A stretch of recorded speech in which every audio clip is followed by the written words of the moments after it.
మన తెలుగు సినీ ప్రేక్షకులకు పరిచయం అవసరం లేని పేరు నటి రేణు దేశాయ్ గారు. బద్రి సినిమాతో కెరియర్ ని మొదలుపెట్టిన ఆమె మొదటి సినిమాతోనే ఎంతో మంది అభిమానుల్ని సంపాదించుకున్నారు. ఈ సినిమా టైంలోనే పవన్ కళ్యాణ్ గారితో ప్రేమలో పడ్డారు రేణు దేశాయ్. ఈ జంట 2008లో పెళ్లి చేసుకున్నారు. వీరికి 2 పిల్లలు కూడా ఉన్నారు. అబ్బాయి అకీరా, అమ్మాయి ఆద్య.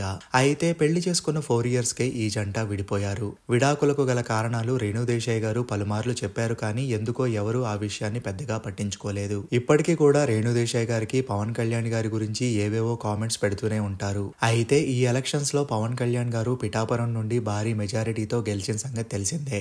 ఆయన గెలిచాక పవన్ అభిమాని ఒకరు, వదిన గారు మీరు కొన్ని ఇయర్స్ ఓపిక పట్టి ఉంటే బాగుండేది. ఒక దేవుణ్ణి వివాహం చేసుకుని ఆయన అంతరంగం తెలియకుండా వెళ్లిపోయారు. కానీ ఆయన విలువ ఇప్పుడు మీకు తెలుస్తుంది అంటూ కామెంట్ పెట్టారు. ఇప్పటికే ఇలాంటి కామెంట్స్ చాలా చూసిన రేణు గారికి ఆ కామెంట్ మాత్రం చాలా కోపాన్ని తెప్పించింది. ఎన్నడూ లేని విధంగా ఆ కామెంట్ పైన రియాక్ట్ అయ్యారు రేణు. మీకు కొంచెమైనా బుద్ధి ఉంటే ఇలా చెప్పేవారు కాదు. ఆయన నన్ను వదిలేసి ఇంకో పెళ్లి చేసుకున్నాడు, నేను కాదు. దయచేసి నాకు ఇంకా టార్చర్ చేయొద్దు ఇలాంటి కామెంట్స్ పెట్టి అంటూ రిప్లై ఇచ్చారు రేణు. ఆ రిప్లై ఇప్పుడు నెట్టింట్లో వైరల్ అవుతోంది. మరి రేణు గారి ఆ రిప్లై పైన మీ ఒపీనియన్ ఏంటో కింద కామెంట్ చేయండి.